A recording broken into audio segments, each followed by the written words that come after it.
this is the boat driver that was assaulted by that honorable member that claimed that he's a senator. The reason why I say that claimed that he's a senator, because I discovered this morning that that man is not a senator. So this is the guy that he assaulted. Now, we have seen the video, we saw all what transpired, we saw the horrible things he said to you, we heard him call you monkey, rats, all the derogatory things he said to you. Now the question is, what happened after that video? Please. Okay, so after the video, he called some police officers. I don't know the division they were assigned to. Okay. And then they bundled me to the station. I wanted to drive the car. They said no, I should not drive. Okay. So two sat beside me, and I was in their middle. Okay. And then they drove me down to the station. Okay. When they drove me down to the station, they said I should go inside. I had calls. They didn't allow me to take my calls. Okay. So they were not asking what happened. They didn't ask me. They were asking people that were not there, the police officers. And then the police officer quickly said, I went to Honorable's house and I was fighting the Honorable. I kept mute. Did you show them the video? I have not shown anybody the video as at that time. Okay. They've not even the security person that came to bear witness as at that time have not seen the video. Okay. As at that time. Okay. So they now referred us to crime, that we should go to crime. So we went to crime. The man was not asking what happened. As I was explaining, initially I didn't explain. The man now said he cannot actually hear from one side. The other person has to come to actually give his own side of the story. And then the police officer said, when they said I fought him, they now said no, they should go and bring the man. Immediately his security man now called him, and they passed the phone to the IPO that was in charge of the case. And then the IPO was now talking to him on the phone and stepped out of the office where we were. And after some time he came back and said he wants to go and do investigation at the Honorable's house. Okay, the IPO left you at the station and said he wants to go. Which station was this? Maitama police station. So it happened within Maitama? It happened within Maitama. Okay, so the IPO left you at the station and went to the Honorable's house. Okay. And then after, they kept me there for over 2 hours. I was behind, I was at the counter. I was not detained though. They kept you behind the counter? They kept me behind the counter. And then after 2 hours plus, he came back. And then he was now like, why did I record the video? Why did IPO now change He was not trying to change the narrative. And I asked him, is there a part of the law that says I cannot record what somebody is doing to me? He was becoming a threat to me. And I had to take evidence so that people will know where I am. By this time, was the honorable member there? He wasn't there. He was at home. He was at home. So then I gave me a form to fill, to write my own statement as to what happened. As I was writing, the honorable I came. And then when he came, he started talking and he was shouting. Even at the station? Even at the station. He was calling you names? Calling me names. Like, I still kept mute and I was looking at him. So my colleagues were talking to him.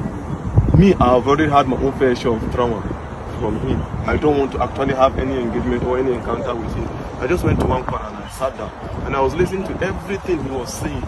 All the names he was calling me. You common boat driver, you're a poor man, you have pride in your poor, you have this, you have that. I kept mute. I said, so the problem you have now is a poor man cannot speak, that I'm in Nigeria and I shouldn't be treated as a foreigner in this country, as I'm from Delta State and I cannot be treated, I cannot have you treat me like a foreigner in my own. Now, when did you leave the station? I left the station at about, I think some minutes to 3 or so. Where's your car? My car is still at the station. So the police collected your car? They collected my car. And you left the station this morning? Yeah, I left the station. Was the honorable member detained? He wasn't detained. They let him go? They let him go. That's really, really sad. Now, I want to ask you a question. The woman that sent you that message, do you know her name? I didn't know her name per se. Do you know her business name?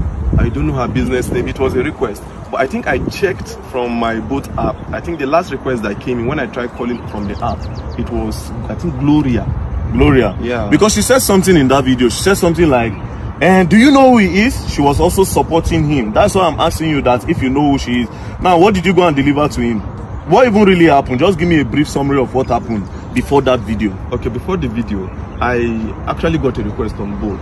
Okay. Right? I was closing already because I needed to resume work this morning at 8:30. Okay. So I was closing at 9:10. I said, let me just quickly go home so that I can have enough rest. So I got this request to Maitama. I felt it was a normal request. And then she told me, no, that it's not a request, that I'm picking something up from a garden. Okay. Right? From a garden. Which garden? I don't know the name of the garden. She just described the garden that after Kado roundabout, okay, you will see one orange color container, and then there's a garden beside it. Okay. So I just quickly went there, parked. The girl just came without wasting time, brought the package, that it's a snail. I said, Snail? okay, snail, yeah. So she dropped it. It was the girl that brought it and dropped it on the seat. She understood that part. Okay. I was like, okay, there's no problem. I'm going. So on getting to the man's house, I called him. Oga, I'm at your gate. He now said, okay, I should give it to the security man. They gave it to the security man. The security man explained where the house address is. So I drove down to the house. On approaching, I called the man again. I said, Oga, I'm here. He now said, I'm not here. That if you are here, I will see you. So I drove. He now said I should park beside one camera. When I parked beside the camera, I saw him, but I didn't know he was the one. So I saw him seated few meters away from my car. So I greeted, good evening, sir. He didn't respond. Good evening, sir. He didn't respond. So I presume he is not the one that I'm supposed to deliver this thing to. Okay. And since he didn't answer, the next thing is for me to call the person that has this package. The next thing I dialed the person's number, and his phone rang. And then the next thing he was like, are you stupid? Are you mad? Are you a fool? Bring my stuff for me. So I was not happy at the way he talked to me, because I was doing my professional job, right? I was not happy. So I was like, okay, this thing you're saying to me, it has not gotten to it. Normally, I'm not even supposed to bring this thing to you. You are supposed to come and pick it yourself. Yeah. That was the only thing that got him angry. You are asking me to come to your car to pick my stuff? Are you okay? Do you know who you're talking to? It's okay. I can see the anger on your face, don't worry.